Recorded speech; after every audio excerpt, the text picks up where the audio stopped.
What is good, all of our listeners? Welcome to another episode of Games and Groceries. My name is Adam. And I'm Liz. And we just survived another all-nighter! Ayo. Yeah. So, in our youth group, I decided it would be a good idea to have an all-nighter. That was a bad idea, again. I think the last one we had was in April, I think. Yeah, April. And some kids couldn't make it because they were on spring break vacations. And they're like, Adam, can you put on another one? I was like, sure, we'll do it in August. It's a while away. And August happened. And A little too quick. Yeah, a little too quick for my liking. But we did it. We survived. We had a Captain America trilogy. I played the first Captain America, Winter Soldier, and then Civil War. I forgot how dark Civil War got. Yeah. And we had like middle schoolers in there, and I was like, oh boy, there's they some... They were all passed out by then anyway. Well, they were passed out, but I was just like, oh boy, there's some heavy themes in here. Not bad themes, just like, it got super dark. They've all probably seen it anyway, so... Yeah, that's the thing. That's why I wasn't so concerned. It was just like, oh boy. So yeah, Liz, how you doing? I'm tired. Yeah? I feel like I probably look tired too. But yeah, it was a long night. But let me tell you guys, the sleep that you get after an all-nighter is the best sleep of your life. Probably, yeah. It feels so good to sleep at that point. Like, you will forever appreciate sleep. Oh, yeah. In fact, if you're watching this and you're seeing the title of this video saying, like, how Christians can be gamers, you're thinking, like, oh, Adam, another, like, Christian video game. It's just because that I knew we'd be so tired that I wanted a topic that I knew we didn't have to think too hard on. Like, this is something that we... experience personally, and it's just something that it just flows naturally out of us instead of like having a topic that's in a news story and just like, okay, our brain cells aren't that functioning. So if you like Loopy Adam, you got him. Here we are. My brain cells aren't working today either. Yeah. Should have seen me last night. Oh my goodness, I was not all there. How I make pancakes. Yeah. Without hurting. I actually did put my finger on the skillet by accident when I was making them. I make pancakes for the kids when we have all-nighters. And when left alone with a hot surface. Yikes. And no sleep. All right, so let's just get this podcast started. But before we go into our first segment, let's talk about our social media pages. And we just remind everybody that we are on Twitter. The official Twitter handle of Games and Groceries is at Gaming Groceries. I could not fit Games and Groceries in the Twitter handle, so it's at Gaming Groceries. Or you can follow us individually. I'm at Ace the Grocer. And I'm at Journey First. So you can follow us individually, be friends with us, interact with us. We love you. And you can follow us on Instagram, Games and Groceries, all one word, where you can check out gaming memes, behind the scenes photos. I haven't had any time to update it this week. But yeah, so usually I will put up funny pictures and videos on the Instagram. And definitely check out our website, gamesandgroceries.com, where you can check out all of our episodes, as well as find out where you can listen to the audio version of this podcast, as well as some articles I write that I promise I will get back to in the fall when I have more time. And finally, we'd like to remind you to rate and review us wherever you're on. If you're listening on iTunes, iHeartRadio, wherever you can leave a comment and some 5-star ratings, definitely give us your honest feedback. And if you would like us to read your review on the podcast, send me an email, contact@gamesforgroceries.com, and just say, Adam, can you read this review? And just copy and paste it and say, can you do it in this voice? I can also do Kevin from The Office. Challenge me. I dare you. I think that's it. Oh, one last thing. I keep forgetting because we're just recently on YouTube now. But if you're watching us on YouTube, definitely consider subscribing, ringing the notification bell so you know that when all of the podcasts are up and live on the YouTube channel. We love hearing some comments from you. We love hearing from Grumpy Dad Gaming. He's always commenting. But we honestly love reading all of your comments. We love reading your feedback, even if it's toxic. But we love hearing from you. So please comment. Please don't hate me. But with that said, let's just get started with our first segment. Movie Minutes. Movie Minutes is a segment where we like to talk about the movies that we saw in the past week, whether it be on Netflix, Hulu, Amazon Prime, or in theaters, and we like to tell you if we recommend it or we don't recommend it. And this week's video is a Hulu exclusive, not made by Hulu, but it's exclusively on Hulu. It's a movie called Almost Friends. It has Haley Joel Osment.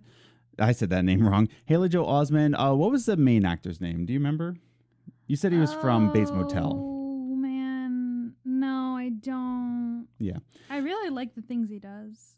So this is a movie that's about a young man who is fresh out of culinary arts school, but something dramatic happened in his life, and you're trying to see how he's facing depression, and you're trying to find out his story in within all of this. Do you have his name? His name is Freddie Highmore. There he is. So let's just get started. Let's talk about this film. Hi, dog. The dog is in the podcast now. So, Liz, opening thoughts about the film. It was interesting. Yeah. I enjoyed it, but it took a while for it to tell what it was trying to tell us. Right. It was very. It was weird. Yeah, it wasn't slow. It was, you didn't see any structure behind it, right? Yeah. So, he's crawling over. It kind of told us multiple stories at once. Mm-hmm. But it never really exactly told us which story they were telling. Like, I don't know how to explain it. Like, right. We didn't know where the story was going because we didn't really know where it started. Mm-hmm. Yeah. If that makes sense. So, this movie starts off in a very charming way. It's got a nice soundtrack. It reminds me almost of Juno or Life is Strange. Very acoustic, mellow. Mm-hmm. It's very charming. And like I said, it's about the start of the movie is a young man trying to charm a girl in a coffee shop, and he is just being stuttery and just trying to find his way. It's a very charming start to the movie, and you think that this is where the movie is heading, but like we said before, it takes a while for the movie to kind of pick up. And in my opinion, the entire movie didn't actually pick up anywhere. Yeah. It was a bit of a mess structurally. Yeah, like it was a good story, but I just feel like it needed a little oomph. Right. No, it's like I said, it wasn't even the oomph. I just sat there and we were halfway through the movie. And I just looked at it and said, what is this movie even about? Like, because there was a lot of different stories going on. Now, we're not going to spoil it, just in case you do want to watch it. Yeah. Even if we don't recommend movies, we don't want to spoil it, just in case, like, you know what? I want to form my own opinion. Because that's how we are. Right. We like to form our own opinions about movies.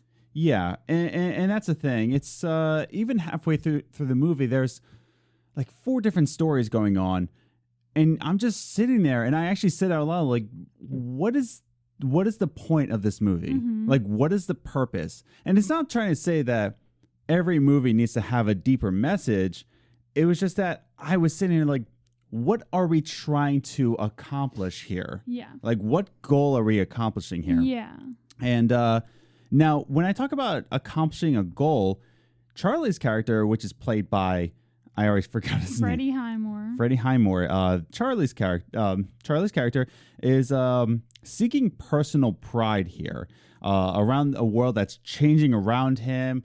You get to see, now this isn't spoiling anything. He's facing a lot of changes. He's back home. He's working in the movie theater. He's living with his mom and his stepdad, and his biological father comes to live with him. And he's trying to find his way with this girl who finds out, generic story, by the way. He's studying around. He's finding a girl, but girl has a boyfriend. Oh, what does the boyfriend do? Oh, he's a jock. Wow, that's never been done before. I almost feel like this movie would be better as a TV series.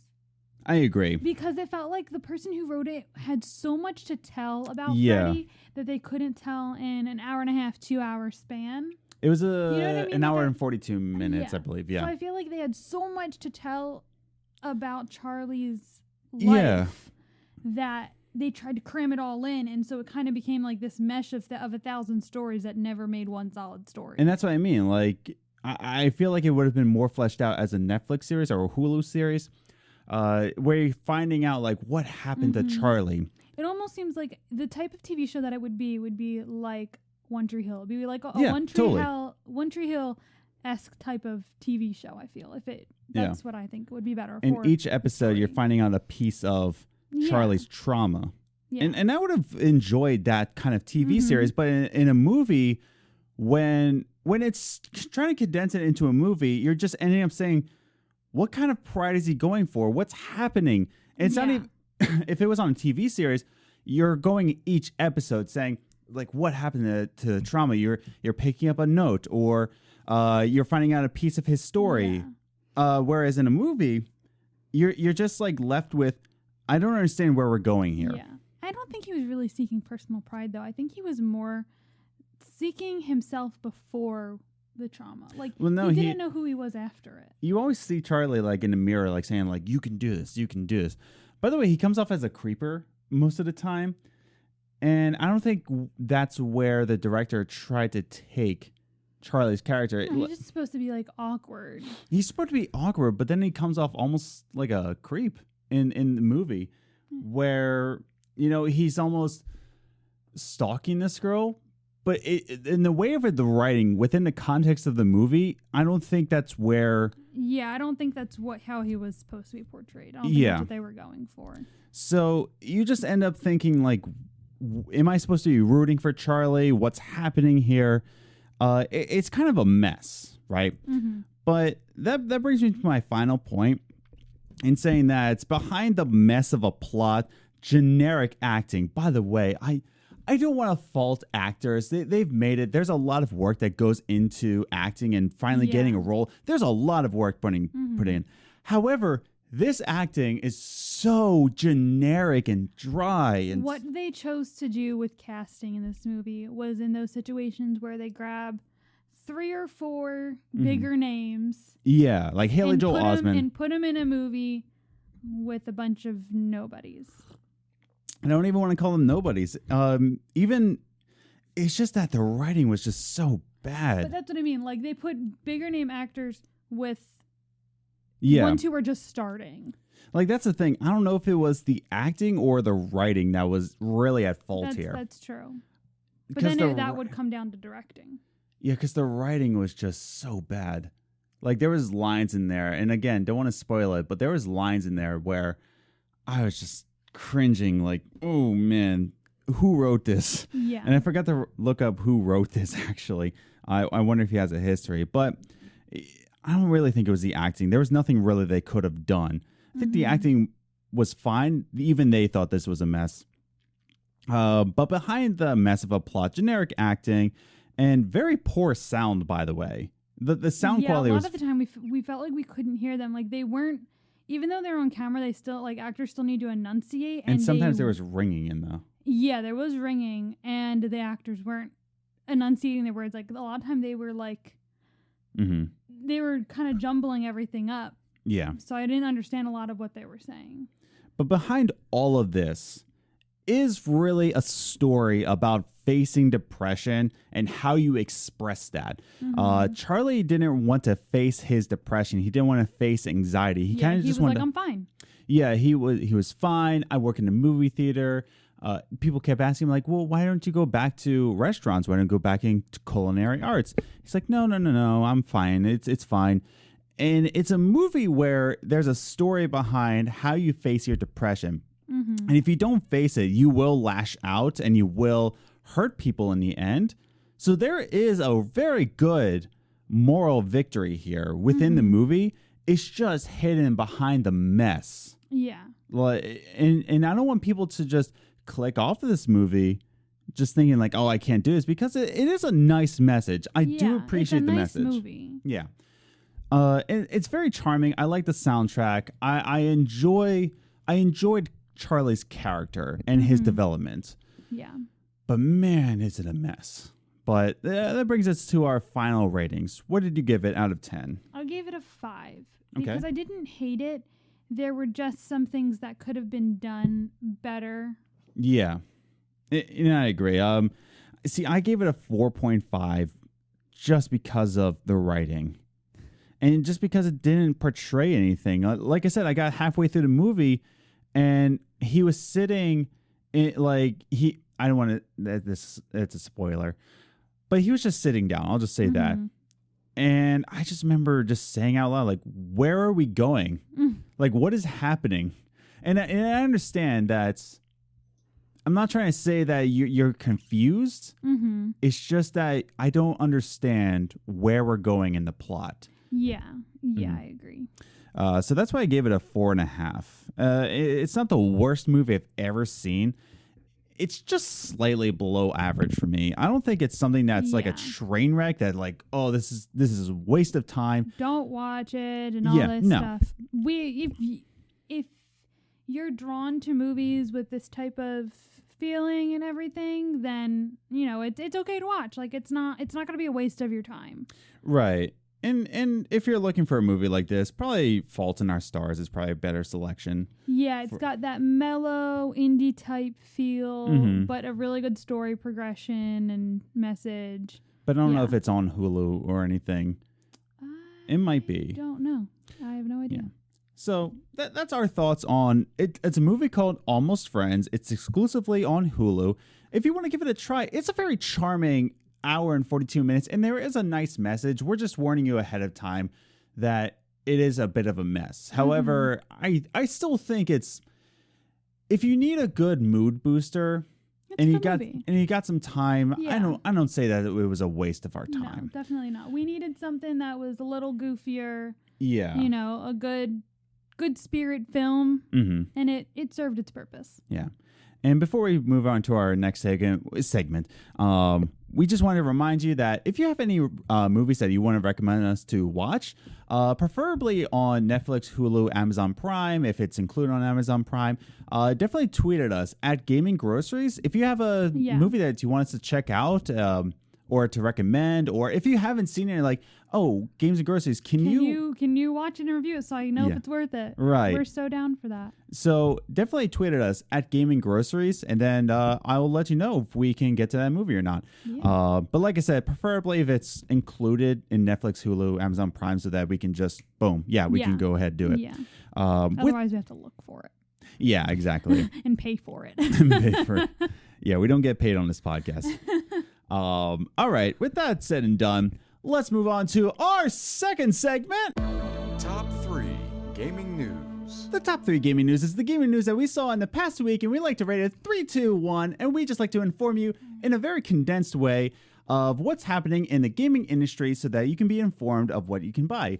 This is our dog. If you're watching us on YouTube, he says, hello. All right, I'm going to put you down now. Come here, boy. All right. Down you go. Good little boy. All right. He's probably going to jump up again anytime soon. All right. So let's start with our number 3 gaming news. And I will admit, this is coming from a personal standpoint. I love NBA 2K games. I've never really purchased their microtransactions or anything like that. That has nothing to do with this. But just to let you know, I am an NBA 2K fan. And EA's answer to NBA 2K, NBA Live, is, in a word, a mess. I remember playing the demos for both Live 18 and 19. Boy, howdy, they were messes. Yeah. Now, we're hearing that NBA Live 20 is actually delayed to late 2019. And this is interesting in a couple different things. Now, I know you're hearing this like, oh, Adam, you're talking about a basketball game. Now, this is actually, I think, in my opinion, is going to be the future of sports titles, right? So, look at my notes right here. NBA Live, late 2019. EA actually quietly delayed Live 20. This isn't coming out to the public. This is actually during a... what was it called? An earnings report to investors. And this is on a PowerPoint slide about NBA Live 20. And it said to investors that the release will be between October 1st and December 31st. Now, Polygon reached out to EA, and they actually had this to say. I just want to pull up the quote really quick. But I can't find it. All right. I have the article in front of me. But I wrote in my notes, we're planning a different approach to NBA Live this year, and we have more to share later on in the quarter to come. You found it. Wow. All right. So the quote is, we're planning a different approach to NBA Live this year, and we'll have more to share in the quarter ahead. Now, why is this interesting? What's interesting about this is that what is EA doing? They're really harping on free-to-play. They're really harping on microtransactions. They're really harping on... Now, this is coming from an earnings report to investors. What I'm seeing about this is that they're delaying it. Mm-hmm. Why are they delaying it? Why are they saying this to investors? Why are they not saying this to the public? Why did they say to Polygon that we're planning a different approach to NBA Live this year? My theory. Now, this might be also in the article, and I might have missed it. No, they didn't say it. But my thought is that NBA Live 20 will become free to play. It's going to be the first sports game, first major sports game to become truly free to play, and we'll update it like what you see on Siege or what you see like on Apex Legends. And this is a big moment just because this is something that sports fans wanted for a while. I am sick of buying another $60 game for the same game every year. Yes, I will admit I'm a chump when buying NBA 2K. I understand. So if this were to be a free to play, would you be more willing to buy NBA Live as opposed to 2K? Well, that's the thing. If it's free to play, of course I'm willing to play it, right? Well, just because you every time you played it, you're never that big of a fan of it. It's not really most people's cup of tea. Most players that I understand choose 2K over Live, which might be their reasoning for possibly making it free to play to get more people attracted to it. So. No, that's the thing. I think this will attract players to NBA Live because I think this is going to be an experiment towards other sports titles, right? Because because nobody really cares about NBA Live. If you pay attention to the pricing of NBA Live, first of all, they put it out for $40, not $60. They always put it out for $40. And whenever you see on sale, you see on sale for $3.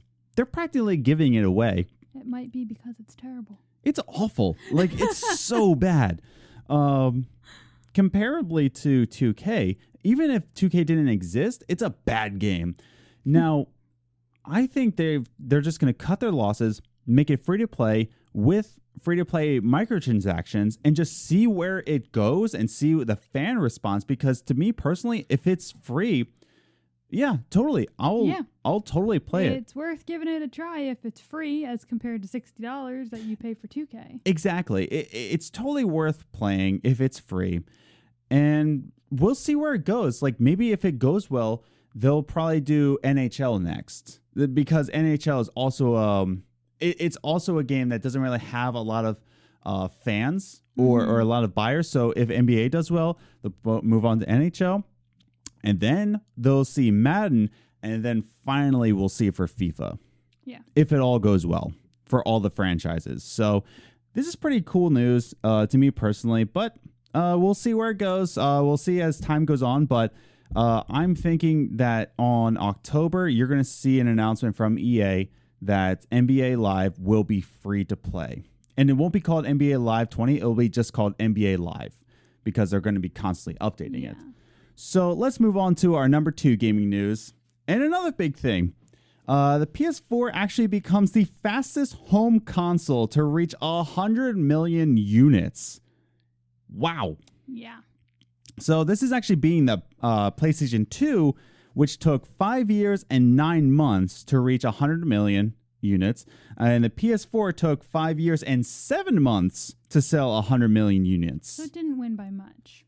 Right, but it's still won. Yeah. Now, this is telling for a lot of reasons, but it even outpaced the Nintendo Wii to 100 million People were units. snatching those off the shelves like Yeah. it was the last food on earth. Honestly, like, because you see the Nintendo Wii everywhere. You see it in retirement centers. Everybody. Because it gets you exercising. Exactly.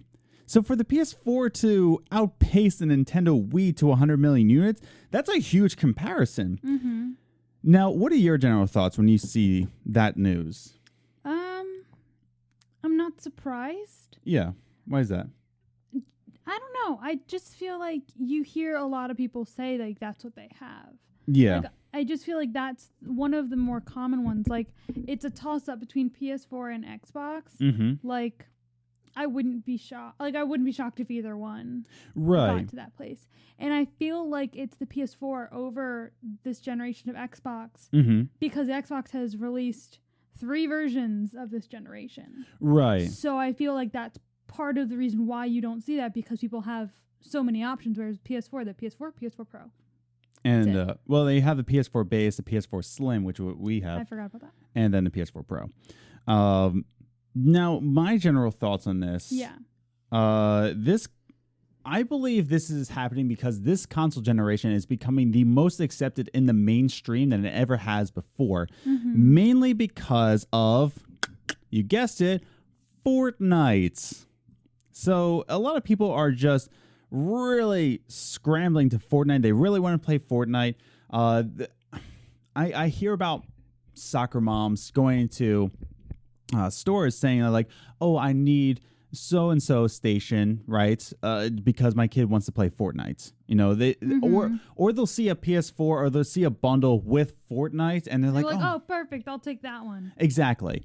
So this console generation has become the most mainstream. Everybody wants to play Fortnite, and when they want to play it on, they want to play it on a console because not everybody has a gaming PC. So the easiest way to access that is through a gaming console. Now, why the PS4 specifically?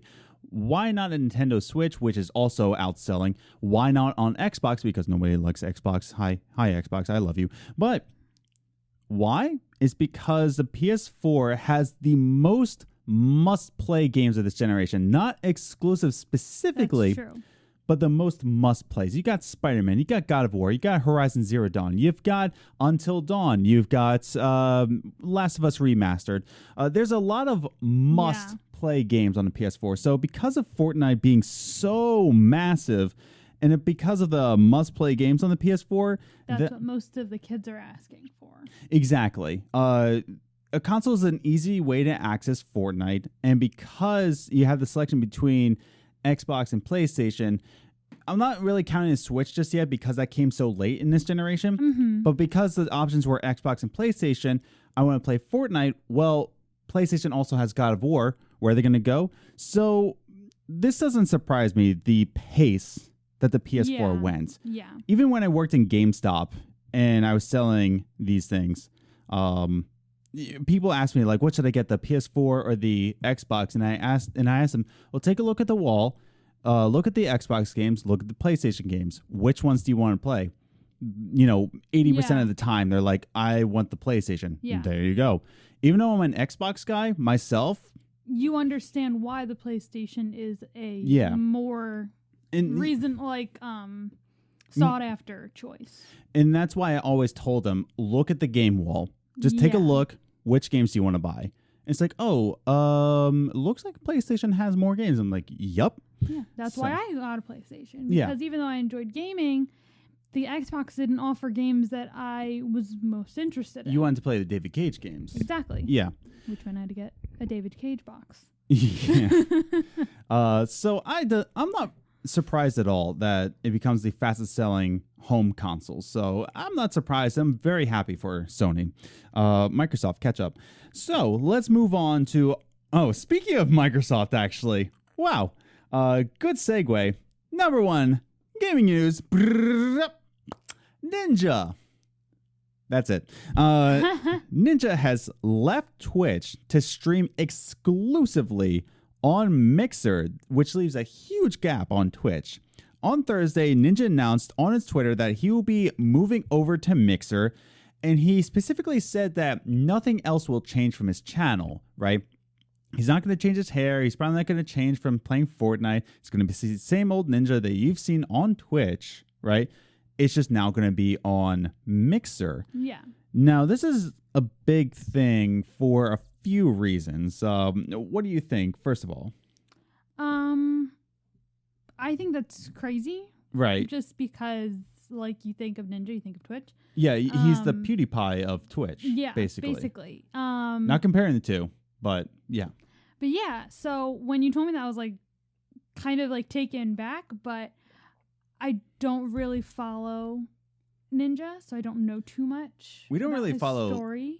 We don't really follow Twitch at all. Yeah. Now, keep this in mind. We're not really Twitch watchers, which is why you'll probably never see a Twitch account on this channel.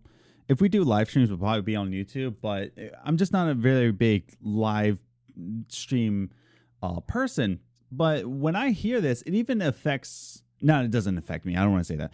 But it even leaves an impact, right? Like, I feel the impact when Ninja leaves Twitch, just because he has that sort of a momentum in the gaming industry where he moves over to another platform and everyone hears about it. Yeah.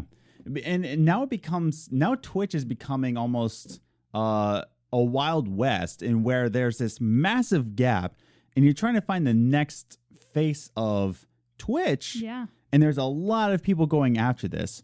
And that's why I wrote here, this leaves a pretty huge gap. Now, keep this in mind. If you still don't know who Ninja is, he was actually the first person on Twitch to gain 10 million followers. 10 million followers on Twitch.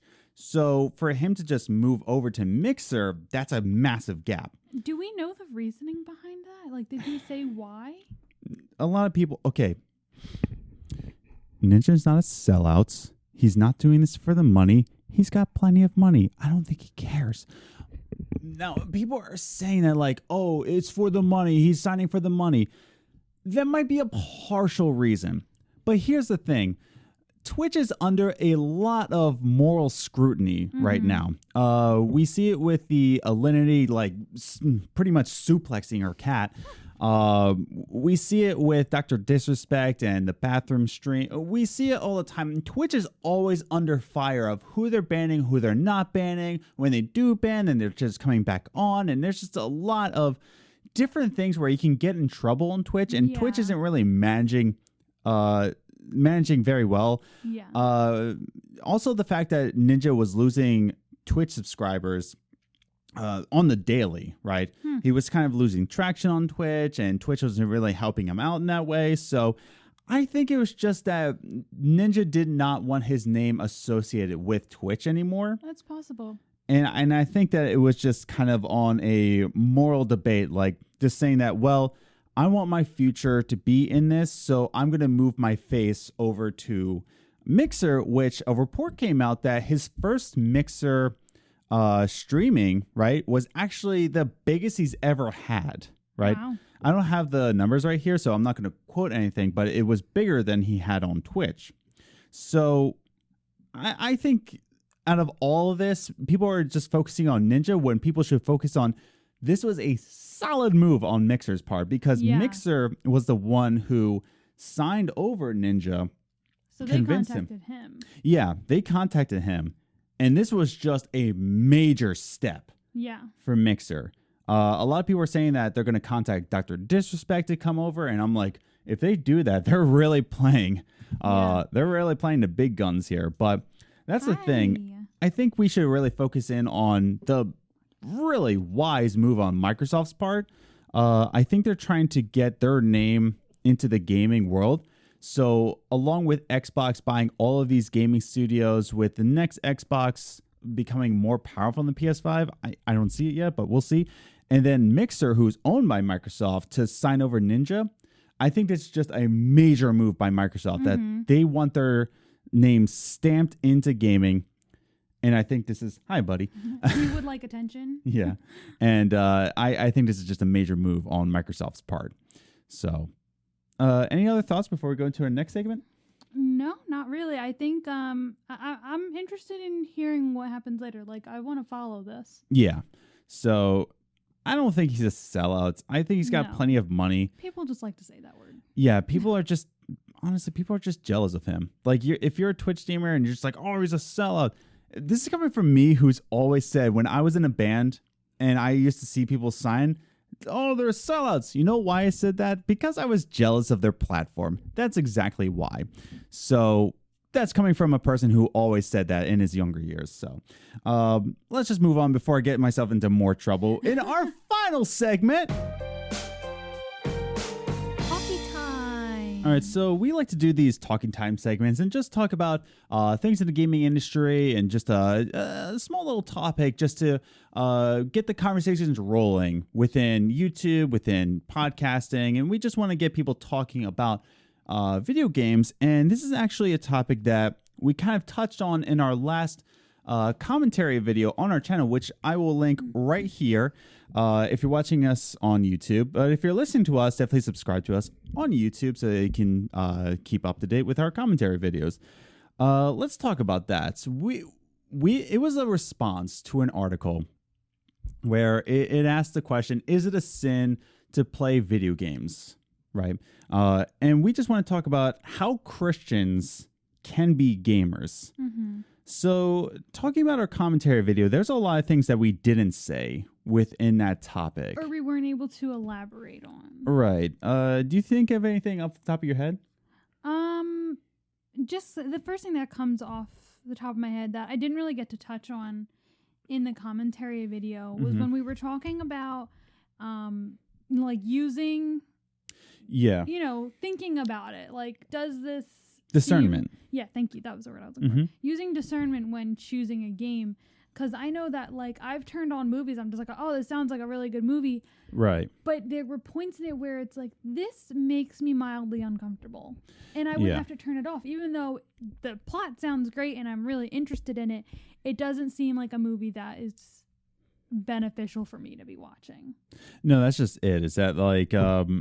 We touched on a lot of things in that video, but it was just more coming off of just trying to clarify this kind of opinion where Christians and video games are just like water and oil. Like, there's no way you can be a Christian man and play. He specifically said Christian men and video games. It just doesn't come into play. Now, let's talk about that. You brought up the point of discernment. Let's talk about that. What it actually means to show discernment in what you play. Now, what do you think about this, first of all?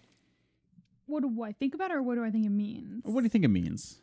I think it just, like I said, with the movies, it's more of like, if you're playing a game... Yeah. And there's something that makes you uncomfortable, and it seems to be a recurring theme. Right. Then maybe it's something... that you should maybe stop. It's not that it's bad if you're fine with it. Yeah. And it's not going to do anything to you or your mind, then that's fine.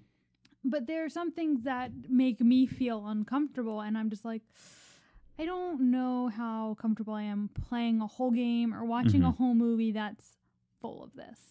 Right. So I think it's just more of like reading your mind and just being very in touch with your body when you're watching and playing things. It's a lot like dieting, right? Yeah. When you talk about a good diet, and this is coming from, again, somebody who has been in the weight loss game for about 7 years now. And when I first dieted, it's just like, oh man, it's just lettuce. It's just mushrooms. I don't know. It's all vegetables. And I never really listened to my body, right? It's like whenever you talk about food, it's like, oh, only have in certain amounts or only have it in moderation. It's like, what does moderation actually mean? Yeah. And it really is just kind of like, listening to your body. Yeah, listening to your body, listening to your mind and what it's trying to tell you. Like when talking about cheeseburgers, right? Like what's moderation? Well, I mean, if you're eating 3 cheeseburgers, what's your body telling you? Yeah. It says, I would like to die. But even not on that far of an extent, it's between a regular cheeseburger and a double patty cheeseburger. Yeah. Like, listen to your body. Can it handle a double patty? Right. And that's the thing with gaming. Now, if you ever encounter somebody that says that, video games are never good, they're just evil, ask them. What games have you played lately? Not even that, but ask them what games are evil. If they only say Grand Theft Auto like they always do. Yeah. Now, I read... It's the go-to. Yeah. When we made that commentary video, I looked at a couple articles and I watched a couple videos. In fact, when I posted that video, I looked at like maybe 5 videos in the same category just to see where I am in terms of YouTube. And it's all the same. They always say Grand Theft Auto, Grand Theft Auto, Grand Theft Auto, Grand Theft Auto. And it's just like, can you name one more game that's evil, right? I would have accepted if they said Kane and Lynch. Okay, at least we're getting somewhere. At least. Or if they say, I don't know, something evil, Call of Duty, I would even respect them if they said anything else. Yeah. But if they always say, video games are evil, well, why are they evil? Because of Grand Theft Auto. Okay. Now, like I said in the video, I personally do not play Grand Theft Auto. And I said in the video, if you do, I really don't care. It makes no difference to me. Yeah. But for me, in showing discernment, Grand Theft Auto games aren't really... I listen to my mind, and it's just not healthy for me mentally. Mm-hmm. And that's just me. But I'm also a guy who loves sleeping dogs. And I said in the video, it's basically Grand Theft Auto in Hong Kong, but it's in a different format, right? Yeah. Now, it's the way the story is put out. Yeah. Is different. Like I don't play Grand Theft Auto. I don't play games like Catherine or anything like that. It's just that in my own discernment and listening to my own mind, right?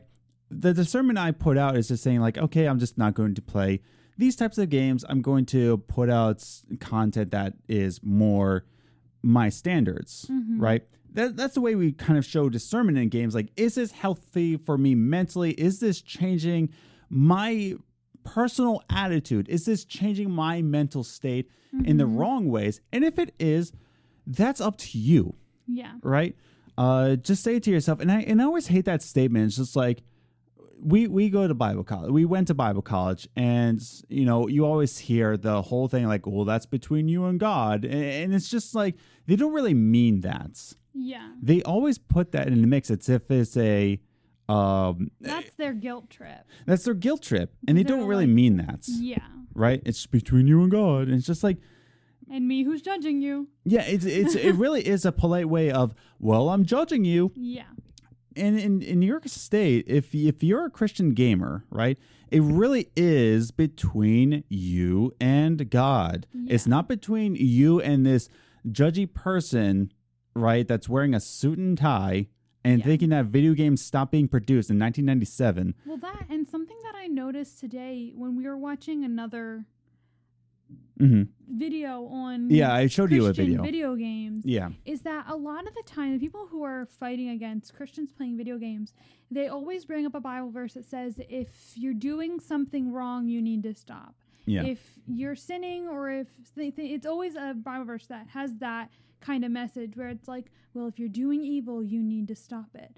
But that's, in my opinion, I'm looking at that and I'm like, that's if you assume video games are evil or wrong or sinful.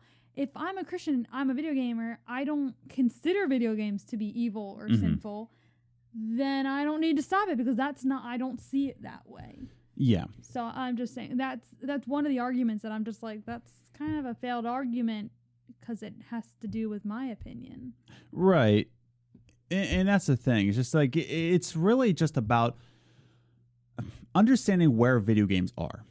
Yeah. It's understanding what video games do for people. It's understanding, and you listen to these people and you hear how video games are evil, and you obviously see that they haven't picked up a video game in years, in decades. Or don't even know quite where the gaming community is at this time. Even if they picked up a game, they don't understand the full capabilities of the systems anymore. Right. No, that's the thing. Talking about that... Right. Talking about how people don't understand the way games function nowadays, let's talk about community in games. Right. And when talking about communities and games, the arguments I always hear too, it's like, oh, it's rude. If you're playing video games, you're obviously not talking. They'll use this argument. Yeah. And something to understand for people who aren't in the Christian realm or community is that Christians are very, very big on your church community. That's why this is a topic that needs to be discussed when it comes to Christians and video games, because churches are very big on their communities. So if you're playing a game and not talking to them, that is like a snuff.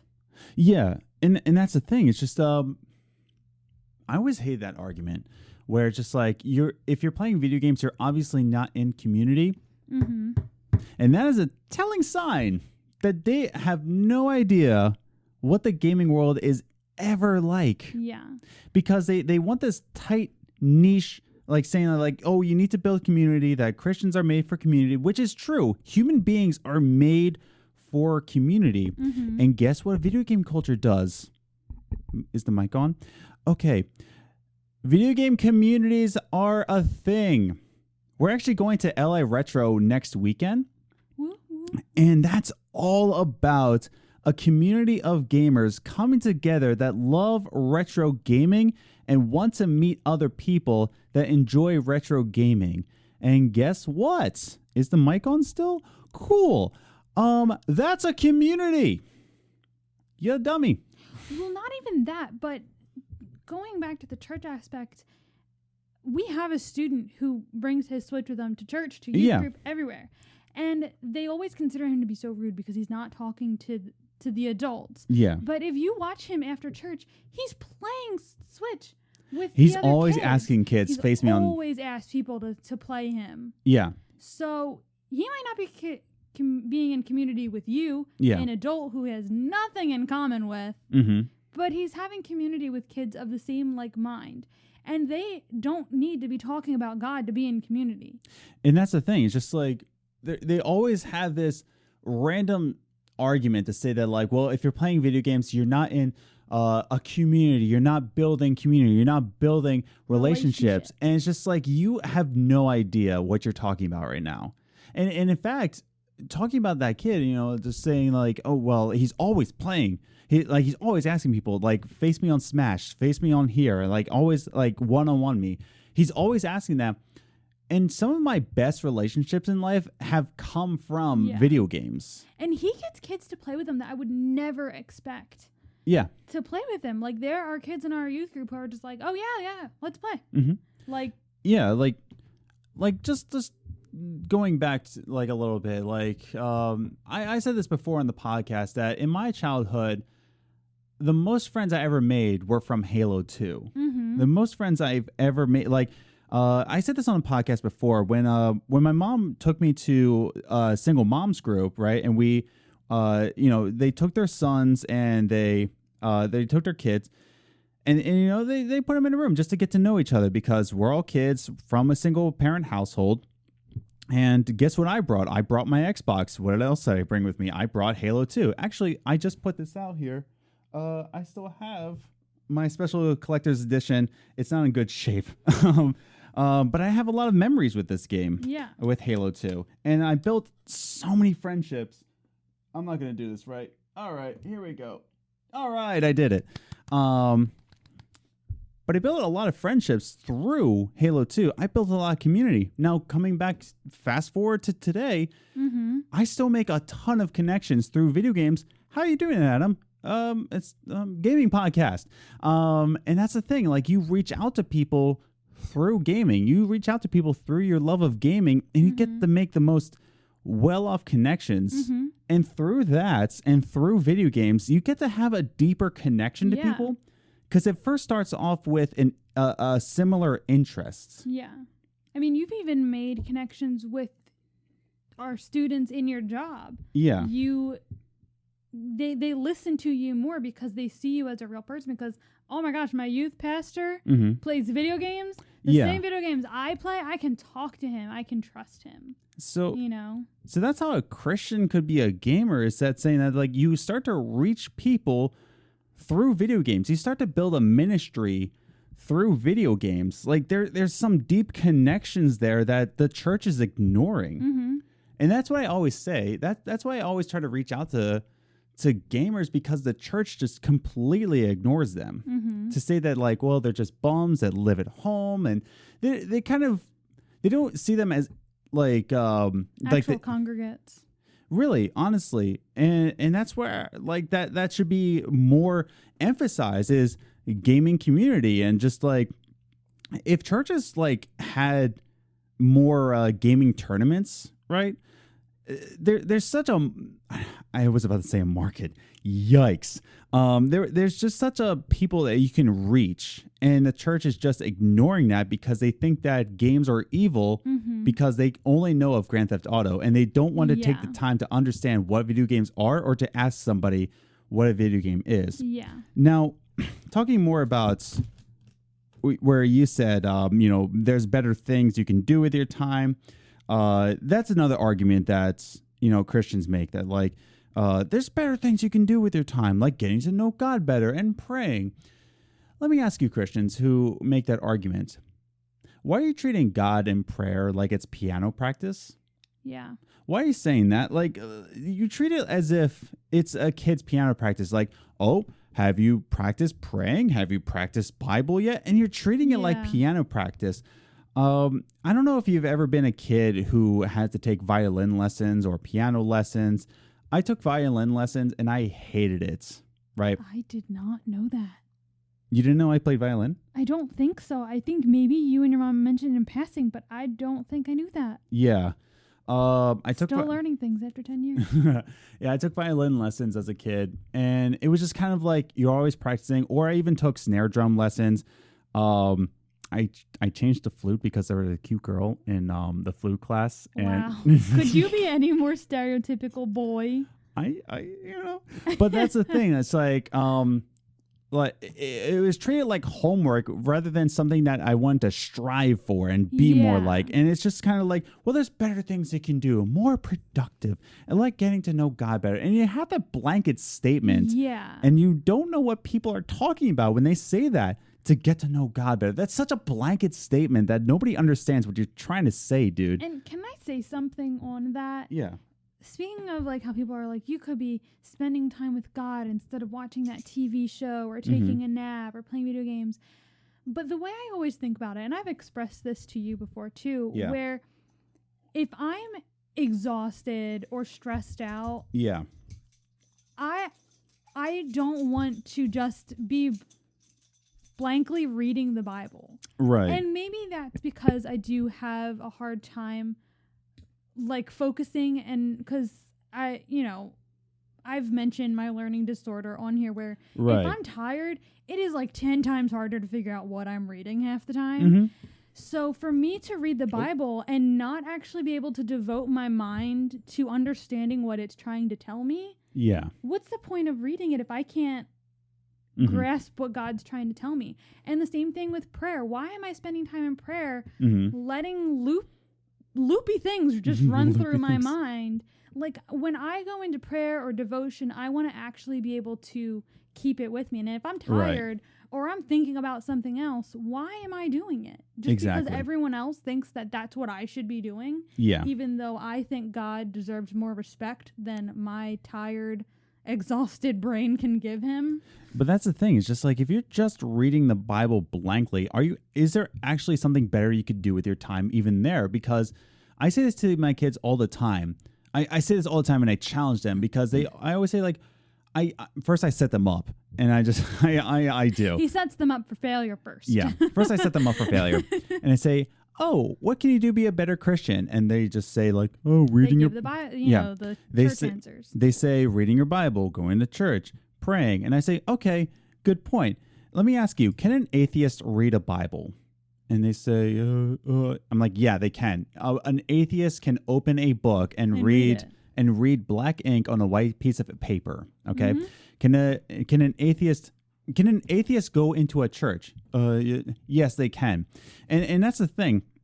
If you're just doing it just to get it done, you're not being a Christian about it, right? You're not actually putting faith behind it. You're just doing it because it's like piano practice and you have to put in the hours or else mommy will hit you over the head with the violin because you didn't do it enough. Hi, Mom. She didn't do it. She didn't do that. She didn't do that. I love you, Mom. But that's the thing. It's just like... Now she might hit you. Yikes. She listens to these podcasts now. Hi, Mom. But that's the thing. It's just like I always challenge them to say, like, can somebody who is outside of Christianity do these things? And the answer is yes. Yeah. Now, same thing with video games, right? Now on the opposite end, can a Christian play a video game? Yes. Why? They are capable. Yeah. Why can Christians play video games? It's because one, the argument is that you're not building community, and that's completely false. Just because that games today rely on communities. Games today rely on being online and being online and interacting with other people. It kind of relies on that. You see so many more multiplayer games nowadays than you ever have before, and you see so many different gaming like commentators. It relies on community. The other thing is to say that can you do something better with your time? And that's kind of a harder question to answer because sure, sometimes people can play video games a little too much. Yeah. Like concernably. Like they there's other things that they need to get accomplished for the day. Yeah. And they kind of ignore their responsibilities for this. Yeah. Now, if you have no other responsibilities, if you have some free time and you're playing games, it's like, oh, can you be doing something better? Sometimes the answer is no. Yeah. There's nothing else I can do for today. Can you please get off my back? Like, I feel like that also goes into the body as a temple. And most people think of that when it comes to tattoos, exercise, and food. Yeah, it's tattoos. Yeah. That's what a lot of people go to when they think body is a temple. But today during, this big mental health kind of movement that we're in right now, it's important to realize that there are people who come home and the way they relax is playing video games. I relax playing Sims or watching TV shows or movies. So, yes, it is important for me to spend time with God and do devotionals and read the Bible, but it's still also important for me to serve my mental health. And if that means playing a video game or watching TV instead of doing a devotional, in my opinion, I think God's okay with that because I'm taking care of the body and mind he gave me. And he knew I would have anxiety and he knew that there are times where that needs to be helped and nurtured. To close out this argument, right? The last kind of argument that I want to kind of express, right, is that you can never build a ministry off of gaming. You can never share the gospel through video games. Yeah, you can, by the way. There are actually churches on Twitch, and my friend told me about one, and I cannot remember the name. I'm so sorry. If I remember, I will put it in the description of both the audio and the YouTube. But there's a Twitch channel that is actually a church for gamers that is located on Twitch, right? He shares the gospel on Sundays, right? And it's for gamers. Right? There's a ministry called the Game Church where they go out to get different gaming conventions and they just reach to people saying like, this is how Jesus would love games. This is how Jesus loves you, right? And it's through video games. It's going to conventions. And that's the thing. You can totally build a ministry off of video games, especially because the church ignores gamers. They want to put them aside and just say that you're not worth anything. So those Christian gaming ministries give gamers who are Christians a place to go when their church has pushed them aside. Exactly. And like, with that said, right, if anybody that says that like a Christian can't be a gamer, it's totally off balance. And I want you to ask them, when's the last time you picked up a video game, right? And if the answer is either I've never touched a video games are evil, blah, blah, blah, then they don't know what they're talking about, first of all. And if they just say that like, oh, I played, like the article that we read, he said that he named 3 games, Madden, Grand Theft Auto, and Call of Duty. there's nothing wrong with these 3 games. Nope. Well, okay, Grand Theft Auto. But there's nothing wrong with just that. But it tells me that he hasn't really explored other realms of gaming, right? That tells me he's never even touched Oxenfree, by the way. He's never touched Life is Strange. He doesn't know about the games that are there to help people sort out things in their own mind. Right. And that's the thing. He hasn't touched on these beautiful indie games that are just trying to reach people through their games, right? But the last thing I want to say, right, is that if God can use deathcore music, right, which I was in a Christian deathcore band before, like if God can use deathcore, right, if God can use Saul, who later became Paul, and before Saul was a persecutor against Christians, took them from their homes and killed them, and God could use Saul, let me tell you something.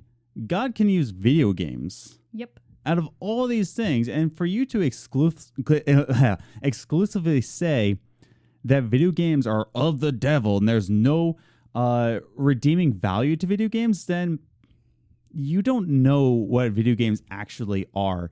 And maybe you should stop saying things that you don't understand. Like we should stop saying on Google Stadia, I apologize for that video. I'm so sorry. Sorry. But that's the thing. It's like, if you don't know what you're talking about when it comes of video games and Christianity, then just don't say it. If the only game that you can think of is Grand Theft Auto and Fortnite, you don't know what you're talking about. And Christians can be gamers. You just don't know what video games have done for people ever. So this is more of an encouragement to Christian gamers who just say that, like, is it okay to play video games? It is. Just show discernment and build a community off of it.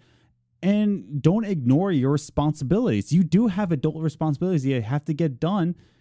And as long as you don't ignore those, and as long as you're building some kind of community, that you're not isolating yourself, and as long as you're showing some kind of discernment, right? Then yeah, totally.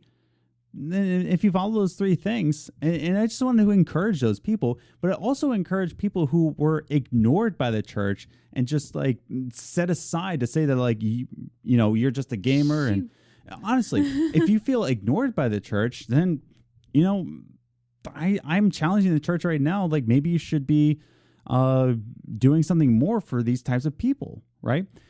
And that's you don't even need to do more. You just treat them like a person. Yeah.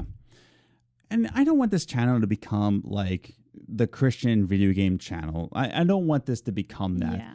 But this is just something that's come up pretty recently, and it's just like, oh man, can I just and it's just something that we want to express recently. I promise you, not every single podcast is going to be the Christian video game killers. I don't know. I don't really know.